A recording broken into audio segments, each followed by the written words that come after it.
Muito bom dia, meu nome é Denis Moreski, falando para a Raiz Engenharia, e hoje nós vamos falar um pouquinho mais sobre topografia e como calcular corte e aterro pelo Revit.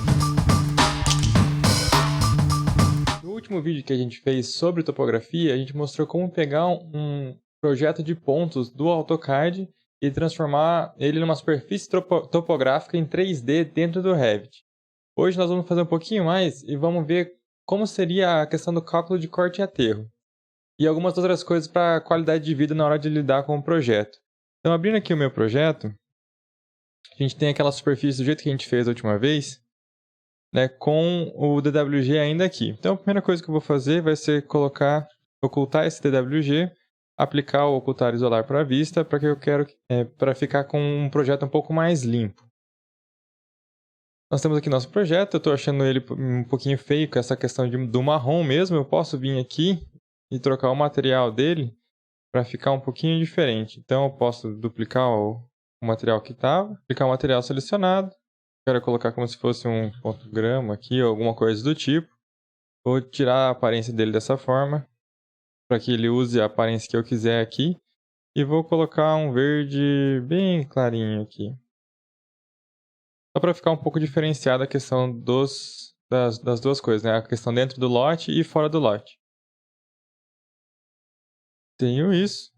Tendo feito isso, outra coisa que eu quero fazer primeiro, antes de tudo, vai ser colocar uma cota, né? Colocar um nível na parte mais baixa do meu terreno. Isso é interessante porque o nível 0, né? O nível que a gente quer tomar como 0, ele vai ficar lá embaixo. Como aqui, como baldrame, como o que você quiser. E como ele pegou os pontos do AutoCAD para poder realizar isso aí, e o meu topógrafo pegou, por exemplo, de um GPS, que me dá a elevação total em relação ao nível do mar, os pontos ficam aqui muito altos. E por mais que isso seja interessante ter ainda esse 0 para você ter uma referência mais tarde, caso você precise, também é interessante ter um 0 ali do terreno, caso você queira alterar alguma coisa com base nisso. Então, para descobrir primeiro qual que é o nível mais baixo aqui da ponta, eu posso vir aqui em anotação e calcular a elevação de um ponto. Então eu quero um ponto aqui.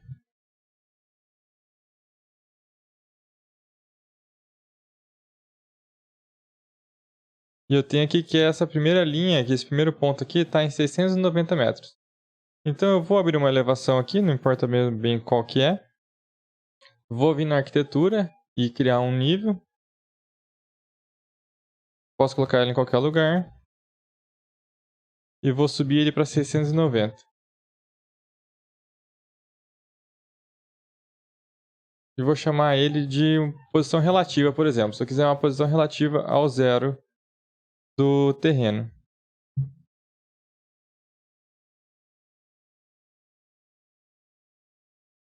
Certo? O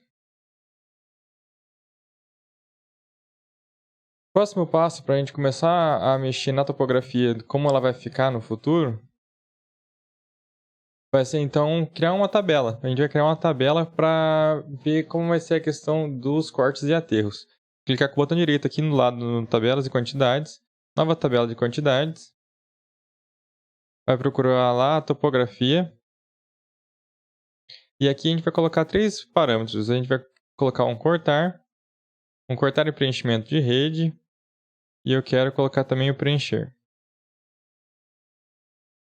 Abrimos nossa tabela aqui. Vou fechar essa vista para ficar um pouquinho mais fácil. Vou fechar essa também. Então, como que o Revit vai calcular essa questão de corte e aterro? Ele pega justamente a questão de diferença das fases. Como a gente já mexeu um pouco com fase antes, eu não vou explicar muito como que funciona isso. Você pode olhar nos nossos vídeos passados, né? Como funciona essa questão de fases, a questão de colocar a dimensão de tempo dentro do nosso projeto. Que é uma das grandes vantagens de começar a utilizar aí o BIM, né? Começar a utilizar ferramentas como o Revit. Então, como que eu vou fazer isso? Essas duas superfícies vão estar no nosso terreno existente. Então, como a gente construiu elas aqui, ela já vai por padrão na construção nova. Eu quero deixar ela na construção existente. Ela até já mudou de cara aqui, né? Porque ela, como está numa fase que não é a fase que nós estamos trabalhando no momento, ela fica dessa forma diferenciada. Então, se eu, por exemplo, trocasse a fase que a gente está mexendo para uma fase existente, ele volta naquela visibilidade anterior. Então, a gente quer a construção nova. Porque na construção nova, eu vou vir aqui em massa e terreno e eu vou criar uma região com eixos. E eu quero duplicar a topografia do meu lote. Então eu quero criar uma topografia exatamente igual à existente. E daí ele já me dá aqui essa topografia que está na fase de construção nova, em cima da fase antiga. Certo?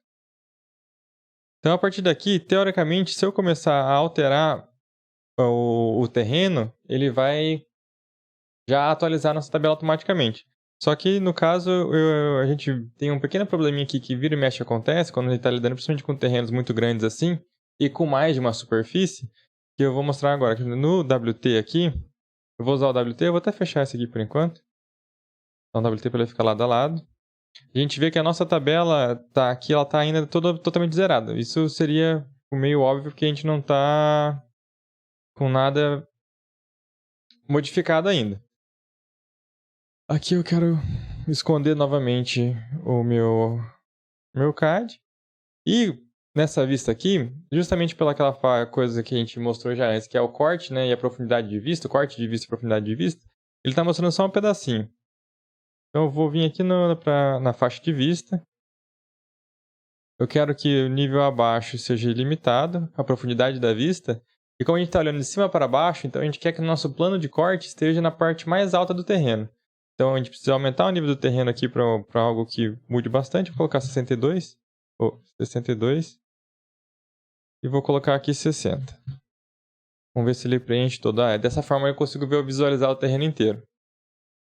E eu vou criar uma plataforma de construção. A plataforma de construção nada mais é do que um piso que você vai alterar o terreno com ele. Então eu vou colocar ele aqui. Vou até dar um S aqui para já colocar as coisas certas. Então ele está no nível relativo, que a gente está fazendo ele daqui. Então ele vai estar com 0 ali no nosso 0, nos 690 metros de altitude. Eu quero colocar ele aqui e eu quero colocar um deslocamento de 45 metros. Dessa forma, quando eu abrir ele vai estar aqui. Vou colocar a vista 3D para a gente ter uma olhada. Né? Ele está bem acima do que a gente queria, do que está o resto do terreno. Então aqui com certeza teria um grande aterro que não está sendo mostrado aqui. Isso é um erro que eu inclusive descobri ele enquanto eu estava fazendo esse vídeo. Fazia tempo que eu não mexia com isso, eu não lembrava que ele acontecia. A gente pode abaixar ele aqui para 20 metros. Dessa forma também não mostra que ele está sendo cortado. Ele mostra que, como a gente está na visualização de mostrando tudo, e a gente está escolhendo a fase de construção nova, a parte que fica uma em cima da outra do terreno ali, ele mostra como vermelho aqui, né? Seria a construção da fase anterior em cima da fase nova. Isso acontece porque o Revit dá uma confundida ali quando os dois terrenos são iguais, e estão um em cima do outro e tem mais terrenos envolvidos. Então eu vou pegar aqui a construção, o que está na fase da construção nova, eu vou esconder ele temporariamente, vou dar um HH para esconder ele temporariamente, e eu vou mesclar as duas superfícies. Então eu cliquei em mesclar a superfície, cliquei nas duas superfícies que eu queria mesclar, e está tudo mesclado. A partir daí a gente já consegue ver que a nossa tabela modificou automaticamente para todo o corte e o aterro que está sendo feito. Então eu vou liberar aqui, né, vou reinicializar. E a partir daqui, se estiver me incomodando, né, visualizar as duas coisas, né, visualizar os dois terrenos, eu posso simplesmente esconder ele aqui. Esconder o terreno antigo aqui. Não vai atrapalhar em nada da questão das contas, né? E se a gente quiser depois fazer uma análise de vizinhança, alguma coisa do tipo, é só desocultar da mesma forma. Eu vou aplicar o ocultar aqui para ficar mais fácil. Vale lembrar aqui, olhando no relativo, eu vou colocar um corte só para mostrar um detalhamento aqui. Vale lembrar nesse corte aqui que a plataforma de construção, ela tem uma espessura. A nossa plataforma de construção aqui, ela tem uma espessura, né? E o corte está sendo contado, então, da superfície que estava antes até a parte de baixo aqui, que é onde o piso está sendo encaixado. Se eu quisesse fazer só a questão de corte e aterro mesmo, para não ter perigo de ter nenhum tipo de... para minimizar o erro que vai acontecer, você então colocar essa plataforma da mais fina possível, né? Então eu vou aqui em editar a estrutura aqui e eu quero colocar, por exemplo, 1 centímetro. E daí quando a gente vê que está pertinho aqui, tá uma plataforma bem fina, né? E aqui alterou já com base nisso. Então, a partir daqui, você já criou, já indexou sua tabela de uma maneira que ela pega a fase antiga para fazer as contas com o que foi modificado na fase nova e te dá o corte e aterro. Então, daí é só questão de alterar mesmo. E isso funciona tanto você alterando os pontos aqui. Então, aqui a gente pode mudar tudo que já foi feito, né? Tanto com plataforma de construção, como com pontos também. Então, se eu editar a superfície aqui de uma maneira preguiçosa, né? Em vez de mudar a elevação desses pontos todos aqui, eu posso selecionar esses pontos do meio aqui e vou deletar eles para que eles fiquem... Ele vai pegar daí os 2 pontos dos lados dessa vossoroca que eu tinha aqui, ele vai interpolar a distância entre eles para que ele fique basicamente plano, né? Essa é uma maneira razoavelmente preguiçosa de fazer, mas também por uma questão de velocidade é uma das maneiras mais rápidas que eu conheço. Então ele está aqui, né? Ele basicamente aplanou o nosso terreno inteiro. E a nossa tabela aqui já modificou automaticamente. Por isso seria isso, né? Foi um vídeo um pouquinho mais rápido ali, mas para mostrar como não é tão complicado assim calcular o corte e aterro pelo Revit e criar a plataforma de construção. A plataforma de construção é particularmente importante quando a gente vai criar uma estrutura em cima. A gente quer um terreno que esteja completamente nivelado e é isso que a plataforma de construção traz para a gente. Então, quando a gente tem uma topografia tão acidentada como essa e quer construir em cima dela, criar uma plataforma de construção tanto para ver o corte e aterro, quanto para ter ali uma superfície que não vai incomodar a gente, né, como se fosse mesmo um piso, só que ao mesmo tempo altere o terreno, é uma ferramenta bastante interessante. Se ficou alguma dúvida, deixe nos comentários abaixo ou manda uma mensagem para a gente pelo nosso Instagram e até a próxima.